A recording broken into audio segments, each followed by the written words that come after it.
Overtaking horn देख रहा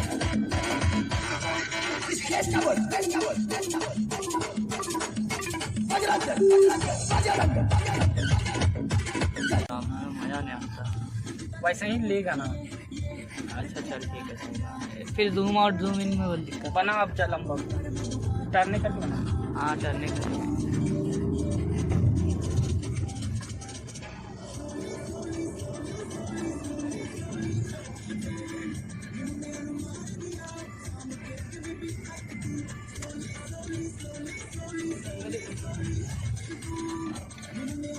गाड़ी है आग लगाने वाला गाड़ी। भाई इंडिकेटर कब दिया? आग लगाने वाला गाड़ी। इंडिकेटर हाँ अब दिया तुम।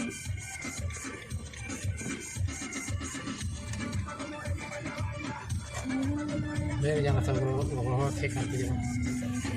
अब तुम फेल हो गया हम ना भैया। तो जैसे मेरे बाद वो चलाया, उसके बाद ये मौसा जी यही सिखाने लाए थे, इनसे पूछे मैं कैसे ड्राइव किया।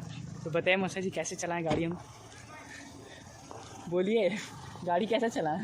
ठीक है चलाया है कुछ थोड़ा थोड़ा मिस्टेक है वो तो अगला वीडियो में आप धीरे धीरे सीख जाऊंगा। तो ठीक है ब्रो, मिलते हैं अगले वीडियो में।